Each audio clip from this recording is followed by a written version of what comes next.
e raça. E tenho certeza que ela vai brindar a gente com uma excelente palestra. Boa tarde, doutora.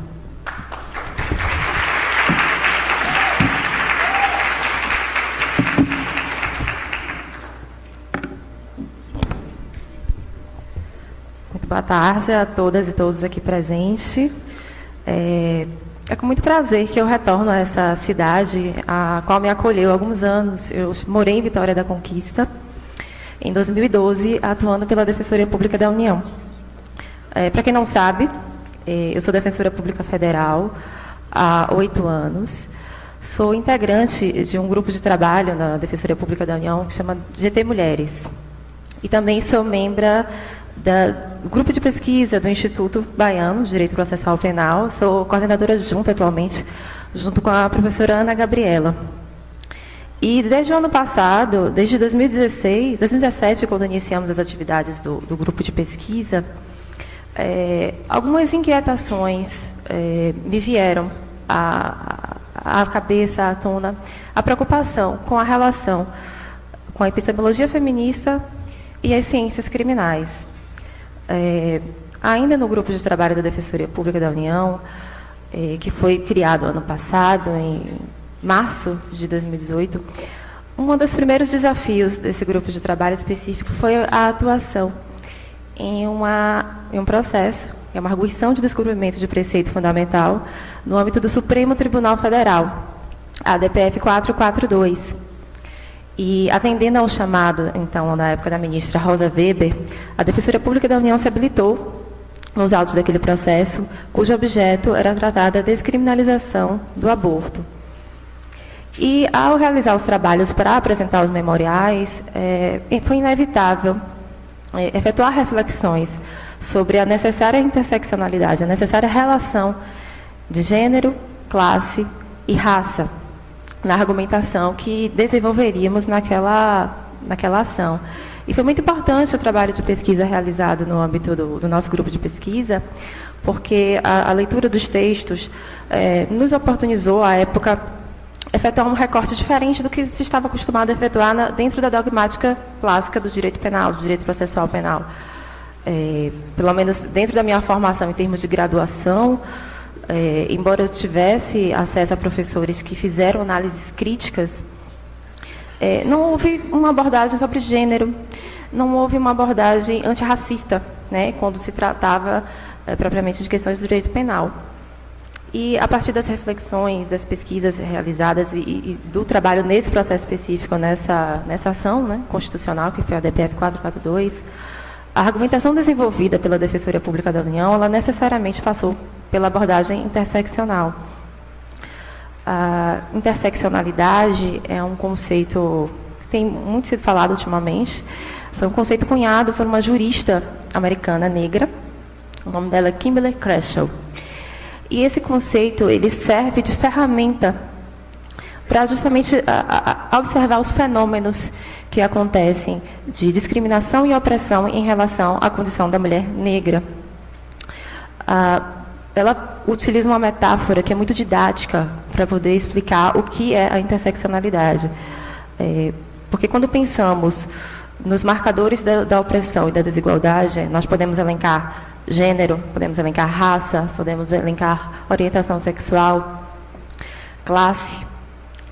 Mas esses fenômenos, eles não agem sozinhos, né?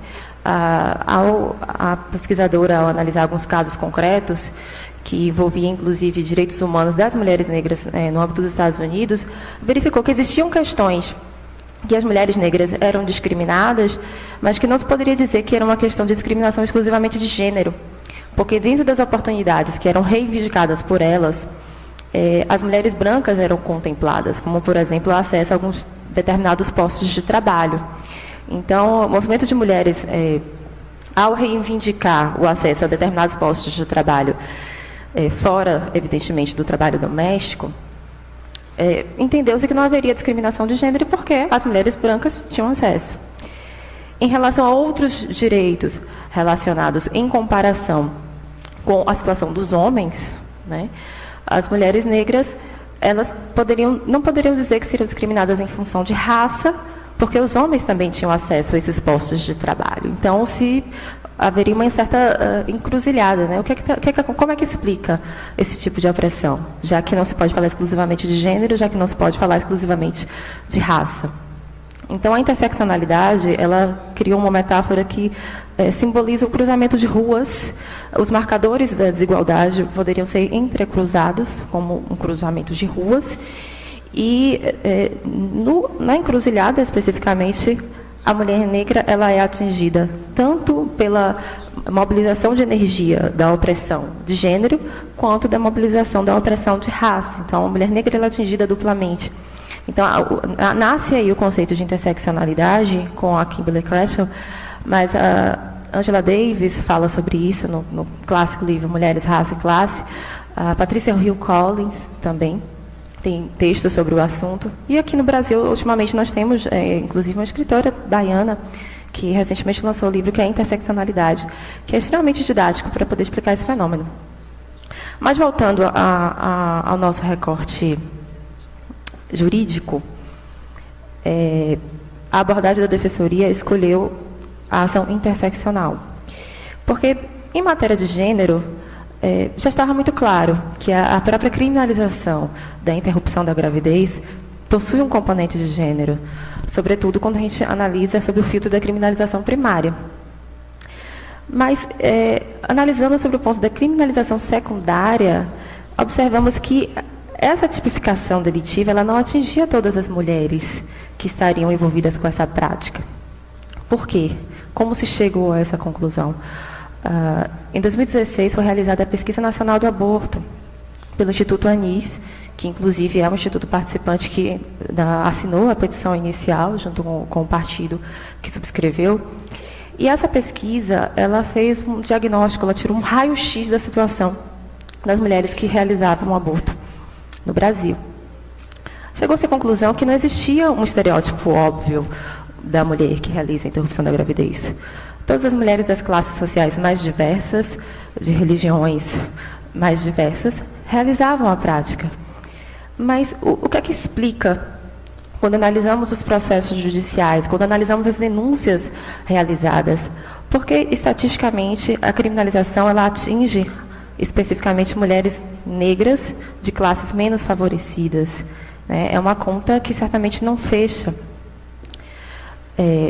A interrupção da gravidez é um fato social presente na família brasileira, porque 1 em cada 5 mulheres já realizou aborto, pelo menos conhece alguém que já realizou a interrupção. Então, é um fato social comum. A tipificação do delito não inibe a prática.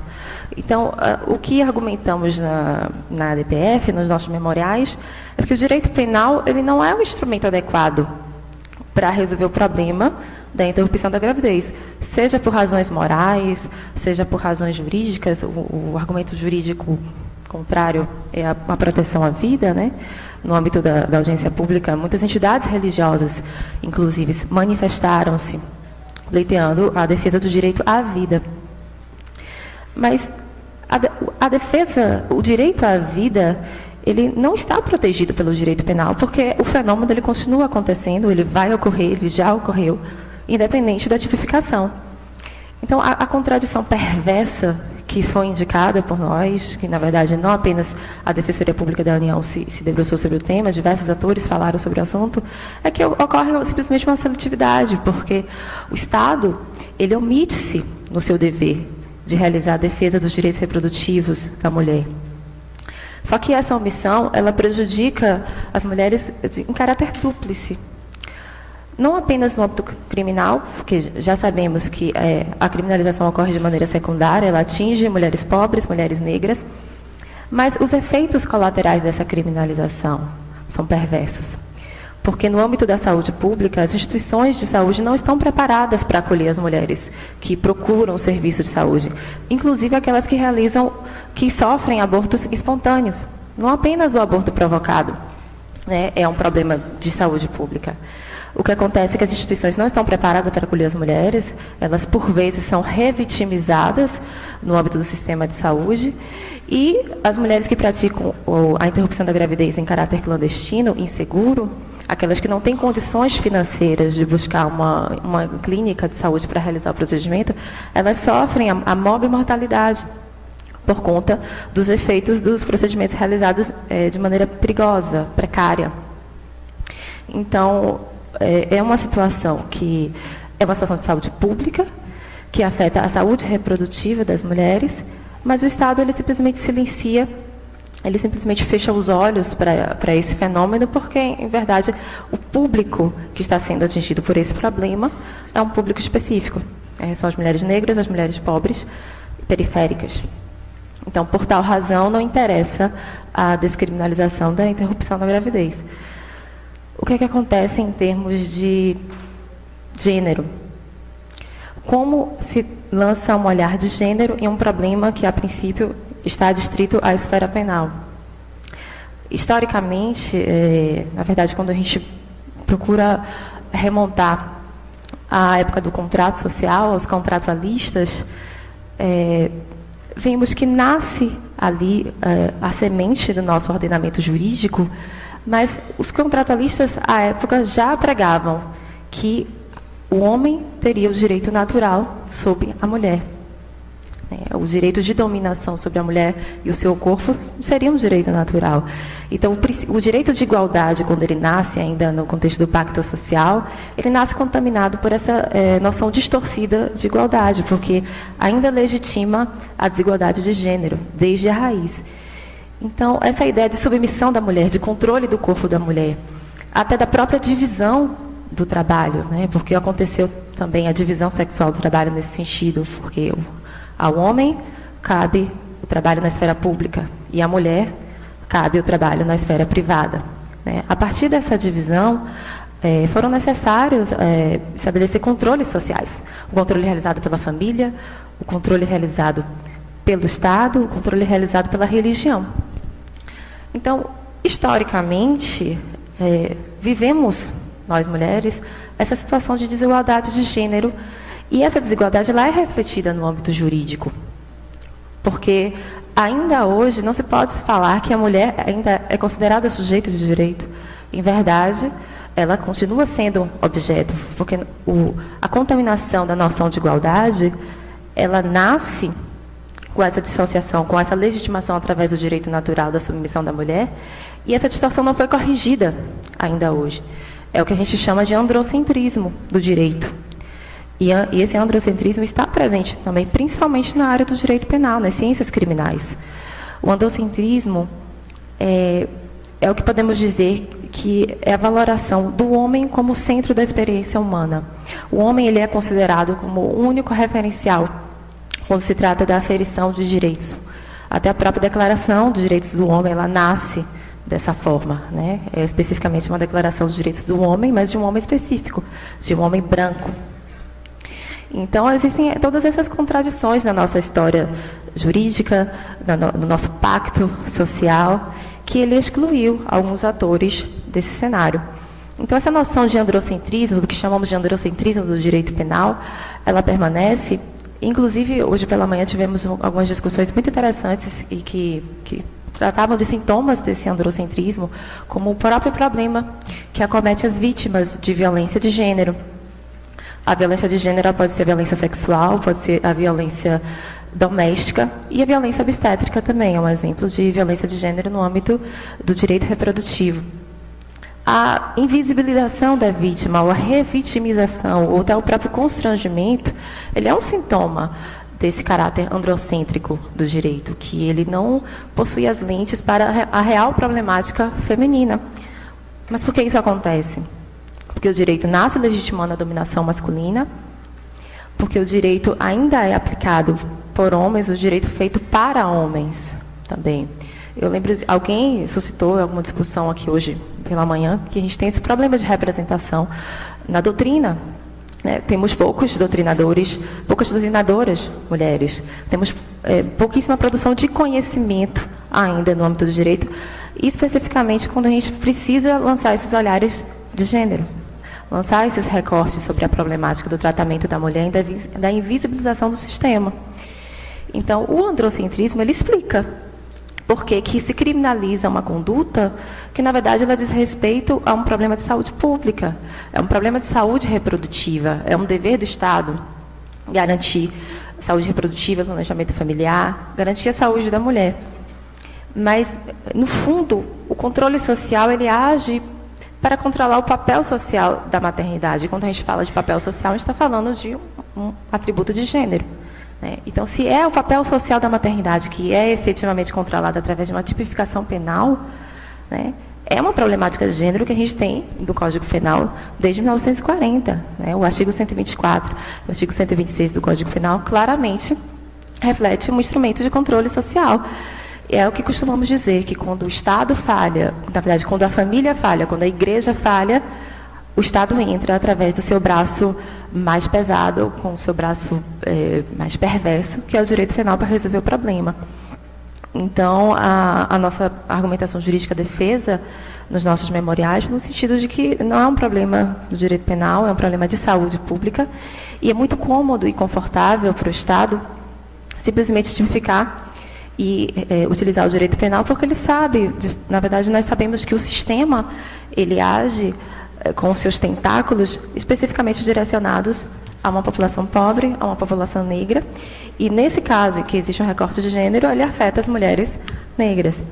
Então, essa é a grande problemática que nós elencamos na ADPF 442 em relação a essa abordagem interseccional, porque a gente não pode falar simplesmente de gênero, porque ainda se tratando de gênero, quando a gente observa quem está sendo criminalizado, quem são as mulheres que estão sendo denunciadas, quem são as mulheres que estão morrendo, nós temos um público específico. Sabemos que as mulheres brancas, que são bem-sucedidas financeiramente, conseguem realizar o procedimento sem maiores transtornos em clínicas seguras, com profissionais.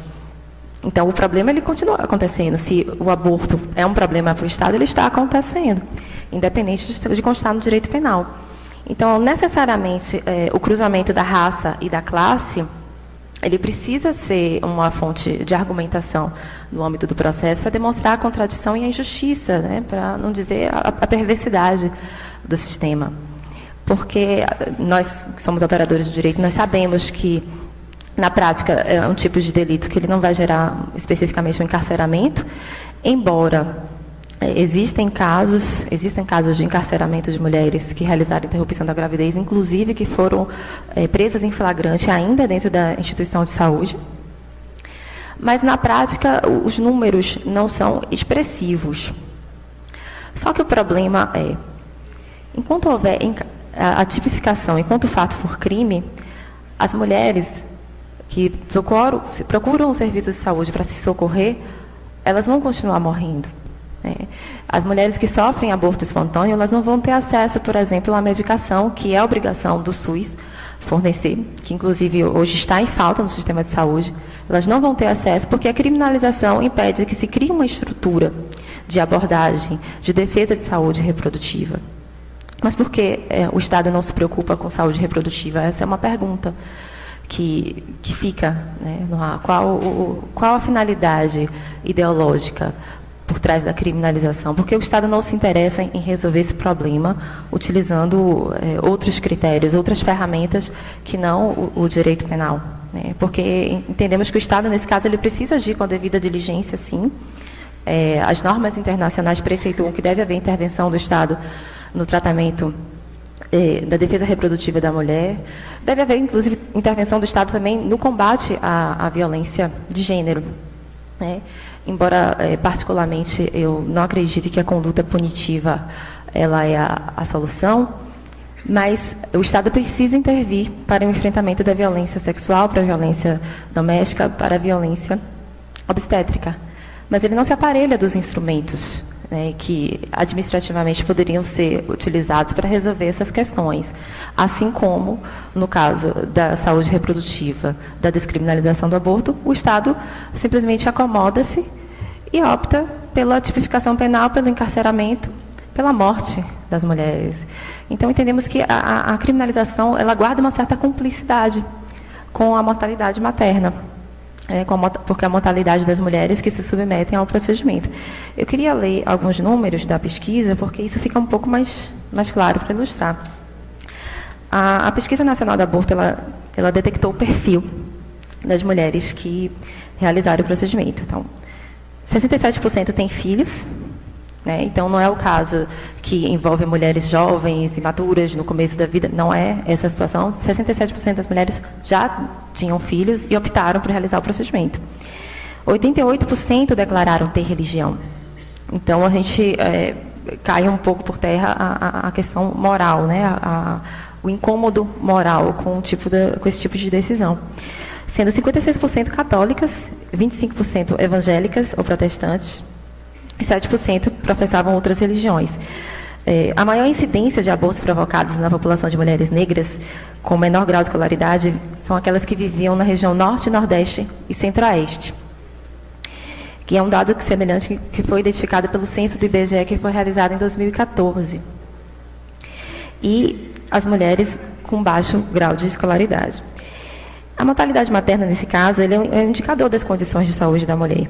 E um estudo do Ministério da Saúde, que foi realizado em 2016, o Ministério da Saúde apresentou também esses dados no dia da audiência pública, ele indicou que as complicações de abortamento foram responsáveis por 11,4% do total das mortes maternas, sendo uma grande parcela desses abortos provocados. Então, nesse ponto, a gente observa de maneira clara que há uma negligência do Estado no tema de saúde pública, porque 11,4% de mortalidade materna por conta da interrupção da gravidez é um número expressivo, embora alguns participantes da audiência pública disseram que não eram números expressivos e que, por conta disso, não deveria ser uma preocupação levada ao Supremo Tribunal Federal, esse tipo de argumentação. Então, essa mortalidade materna, ela guarda, sim, uma cumplicidade com a omissão do Estado. Essas complicações do aborto clandestino, as mais frequentes são a perfuração do útero, a retenção dos restos de placenta, infecção, peritonite, tétano e septicemia, que podem levar a graus distintos de morbidade e mortalidade. Esses são os principais fatores que levaram as mulheres a óbito nesse estudo que foi realizado pelo Ministério da Saúde. E o documento também da Política Nacional de Atenção Integrada à Mulher, ele também identificou que o Estado pratica violência institucional contra as mulheres que sofrem o aborto e procuram a instituição de saúde. Tanto aquelas que sofreram o aborto espontâneo, quanto aquelas que realizaram o aborto provocado. São mulheres que costumam ser revitimizadas, que costumam sofrer agressões verbais, humilhações dos profissionais de saúde. Mas, novamente, quando se efetua o recorte de raça e de classe, quem são essas mulheres, né, que estão sendo humilhadas? Quem são essas mulheres que estão sendo revitimizadas no âmbito do sistema de saúde? Quem são as mulheres que são denunciadas, né? Novamente, as mulheres negras, as mulheres pobres e de classes menos favorecidas. Então, é um problema complexo, é uma questão que não diz respeito simplesmente a uma avaliação moral sobre a adequação da conduta, sobre a possibilidade de utilização de outras alternativas de educação. É um problema complexo, mas é uma obrigação do Estado enfrentar. Só que não é uma obrigação do braço do direito penal, né? Não é essa faceta que deve ser utilizada para poder enfrentar o problema da interrupção da gravidez, das consequências negativas da omissão do sistema de saúde. E aqui no estado da Bahia foi realizado também um estudo, uma pesquisa, e que analisaram as clínicas de Salvador que realizam a interrupção da gravidez. Foi observado nessa pesquisa que existe todo um sistema meio que jurídico paralelo, digamos assim, que essas clínicas obedecem a algumas regras de sigilo, de segurança, praticam valores extremamente elevados, e existe todo um mercado que envolve esse tipo de prática. Então, as mulheres que têm condições de pagar ainda são submetidas também a esse tipo de tratamento problemático nessas clínicas.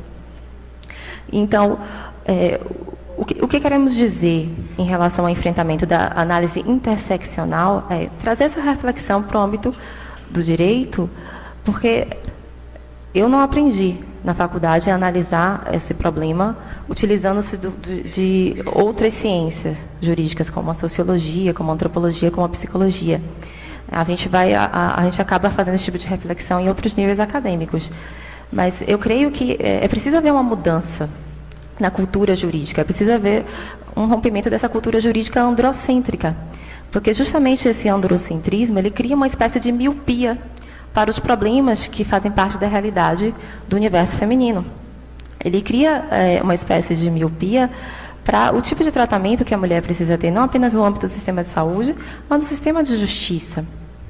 O próprio sistema de justiça penal, quando a gente analisa o problema da violência, do enfrentamento à violência, ele é problemático no acolhimento, ele é problemático na base, né?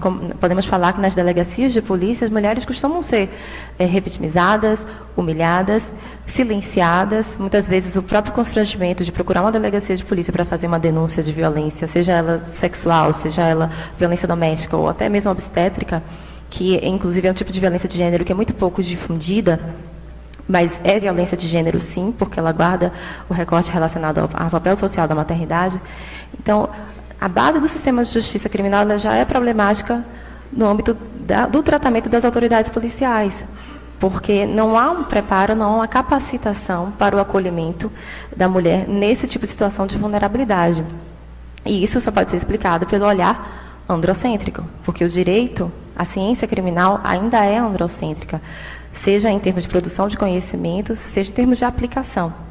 É só observarmos quem está produzindo conhecimento, quem está aplicando o direito, quem está interpretando o direito, quem está decidindo a vida das mulheres. Mas essa não é uma questão que vai ser solucionada de uma hora para outra, isso envolve outras problemáticas relacionadas à prática feminista, envolve a importância da ocupação dos espaços de poder e decisão. Porque, enquanto não houverem mulheres em representação nos espaços de poder e decisão, esse olhar androcêntrico ele vai permanecer. Nós temos a maioria da população hoje no Brasil, somos mais de 50% da população, mas 15% apenas de representação no parlamento, né? Então, do parlamento que nascem as leis, né?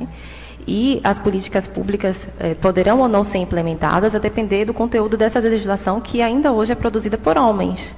Então, esse é um problema.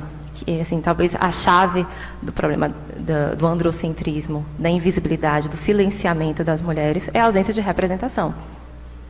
Então, assim, conclamo a vocês que estão começando hoje, né, a traçar essa caminhada no direito, para fazer um direito diferente, trilhar uma carreira jurídica que prime pelo olhar de gênero, pelo recorte de raça, pelo recorte de classe, né? Na aplicação do direito, o tempo todo, esses marcadores, eles precisam estar presentes como categorias importantes de análise. Não é apenas a simples dogmática penal positiva que vai trazer a solução dos nossos problemas. É preciso, assim, o operador de direito ele precisa ter a humildade de se socorrer das outras disciplinas, dos outros saberes, né? Socorrer da sociologia, da psicologia. A própria assistência social é um ramo do conhecimento que enfrenta essas questões relacionadas à vulnerabilidade e, assim, enquanto defensora pública, a Defensoria Pública, ela é uma instituição muito próxima do serviço social, da assistência social. Então, por vezes, a nossa prática nos ensina que o direito, simplesmente, ele não resolve as questões, né? E precisamos nos socorrer de outros instrumentos. Então, o tempo já encerrado, essas são as minhas inquietações que eu divido com vocês sobre como produzir esse novo direito, como pensar esse novo direito, como aplicar, né, com os recortes necessários, com a aplicação interseccional mesmo, seja de gênero, raça, classe, orientação sexual e todos os marcadores, o que podemos chamar de marcadores sociais da desigualdade. É isso. Obrigada.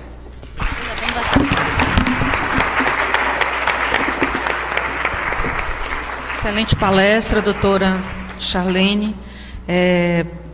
Fazendo só uma pequena observação, que só fala para nós hoje, dentro do IBEDA-PP, e para nós que militamos na área do direito, e eu especificamente, que sou delegado de polícia, falar sobre interseccionalidade, raça, gênero, é fundamental para entender o que muito se falou aqui hoje sobre violência policial.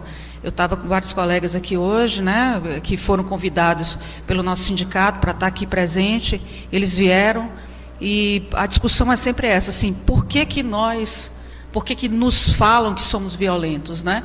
A violência é nossa como seres humanos, como delegados, ou é da instituição, ou é... Quais são as discussões que a gente tem que fazer? Então, excelente a sua colocação, e eu queria pedir à doutora Flávia para lhe entregar nosso certificado, tá? Participação. Muito obrigada.